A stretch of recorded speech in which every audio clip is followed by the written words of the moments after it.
ہاتھ سورج پہ اڑانے سے کچھ نہیں ہوگا،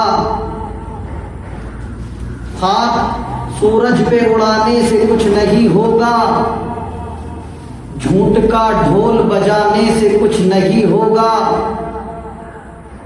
جس کا کردار ہے بے داغ آئینے کی طرح، جس کا کردار ہے بے داغ آئینے کی طرح، اس پر الزام لگانے سے کچھ نہیں ہوگا۔ عزیزان گرامی اور حاضرین محفل، اللہ تبارک و تعالیٰ کا بے انتہا کرم ہوا، اس رب کائنات کا ہم پر احسان ہوا کہ جس نے ہمیں اس مبارک مجلس کے اندر، اس مبارک انجمن کے اندر بیٹھنے کی توفیق عطا فرمائی۔ عزیزان گرامی، حال ہی میں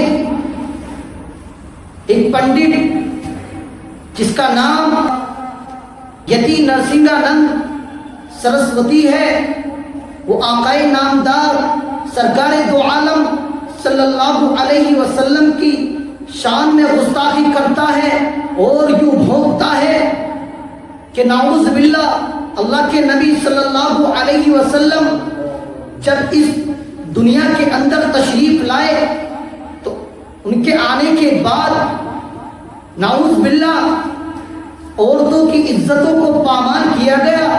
نا ایسا نہیں ہے، آؤ میں آپ کو ماضی کی طرف لے کر کے چلتا ہوں۔ ماضی یہ کہتا ہے کہ 6 صدی عیسوی میں عالم انسانیت سسک رہا تھا، گلشن ارضی ماتم کدا بنا ہوا تھا، فضائے کائنات پر ظلم و عدوان کی تیراؤ تار گھٹاؤ کی حکمرانی تھی، ہر طرف ظلم و جور، جبر و تشدد کی تند و تیز ہوائیں چل رہی تھی، ہر سمت نفرت و عداوت کے شعلے بھڑک رہے تھے، کمزوروں پر ظلم و ستم کے پہاڑ توڑے جا رہے تھے، معصوم بچوں کو زندہ درگور کیا جا رہا تھا، مظلوم عورتوں کو جانوروں سے بدتر سمجھا جا رہا تھا۔ غرض یہ کہ انسان وحشی درندہ بن چکا تھا اور انسانیت تباہی اور بربادی کے آخری نشان تک پہنچ چکی تھی۔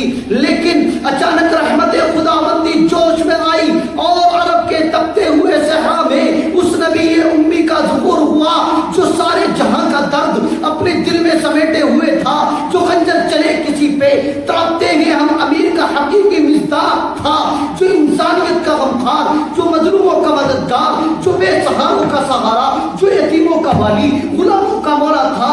چنانچہ اس ذات مقدس نے ان تمام ظلم و ستم کے خلاف علم بغاوت بلند کیا، انسانوں کو سہرا دکھانے کی کوشش کی، انہیں دلالت کے اندھیروں سے نکال کر ہدایت کی روشنی میں لا کھڑا کیا، زنجیر غلامی میں جکڑے ہوئے انسانوں کو آزادی کی فضا بخشی، معصوم کلیوں کو مسکرانے کا حق عطا کیا، مظلوم عورتوں کو باعزت مقام دیا اور بگڑے ہوئے معاشرے کی اصلاح کی، تڑپتی ہوئی انسانیت کی مسیحائی کی۔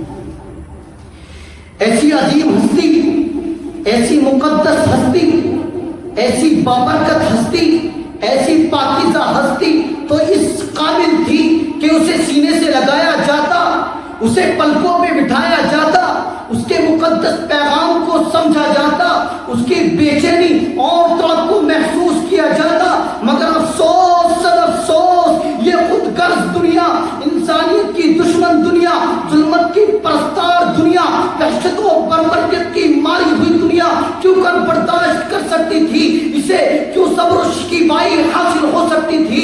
چنانچہ یہ چرخ نیلی فام اس بات پر شاہد و عادل ہے کہ جب وہ عالم کا مسیحا، انسانیت کا غمخوار، مظلوموں کا مددگار، بے سہاروں کا سہارا، یتیموں کا والی، غلاموں کا مولا اس جہان رنگ و بو میں جلوہ گر ہوا، اسی دم ظلم و جور، جبر و تشدد کی آندیاں چلنے لگی، بغض و عداوت کی تیراؤ تار گھٹائیں چھانے لگی، نفرت و تعصب کے شعلے بھڑکنے لگے، وحشت و بربریت کے پہاڑ توڑے جانے لگے، صلابت و سنگ دلی کی انتہا ہو گئی، ستم کوشی اور احسان فراموشی کا نیا ریکارڈ قائم ہوا، یعنی لوگ اپنے محسن و مسیحا کی دل آزاری اور ایذا رسانی میں مشغول ہو گئے، ان پر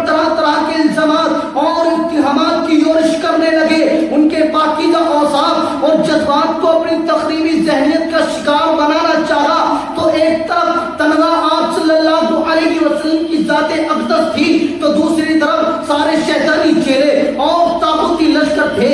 یہ بد باطن کوئی بھی موقع اپنے ہاتھ سے جانے نہ دیتے تھے.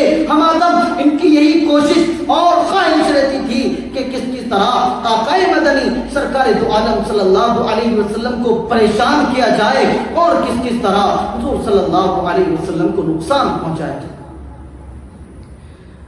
اگر مجھ سے یوں سوال کیا جائے کہ بتاؤ تاریخ انسانی کا سب سے بڑا ہمدرد، سب سے بڑا غمخوار، سب سے عظیم محسن کون تھا؟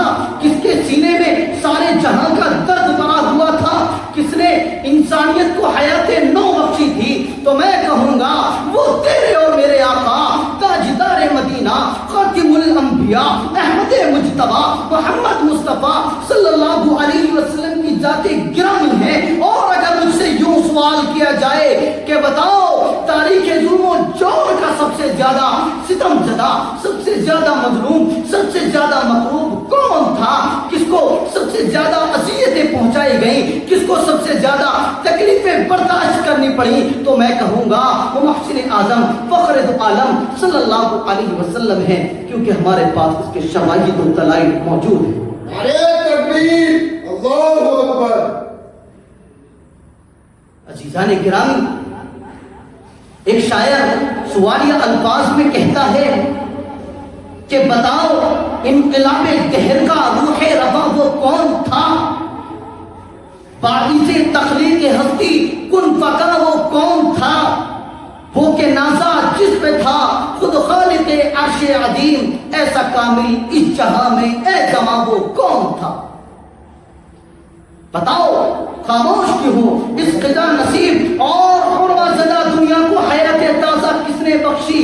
تڑپتی ہوئی انسانیت کی مسیحائی کس نے کی؟ نفرت کی آندھیوں میں شمع الفت کس نے جلائی؟ مساوات کا علم کس نے بلند کیا؟ بوتان رنگ و خو پر تیشہ کس نے جلایا؟ قوت و جہانگیری کی بنا کس نے ڈالی؟ معصوم کلیوں کو مسکرانے کا حق کس نے عطا کیا؟ مظلوم عورتوں کو باعزت مقام کس نے دیا؟ اور بگڑے ہوئے معاشرے کی اصلاح کس نے کی؟ تڑپتی ہوئی انسانیت کی مسیح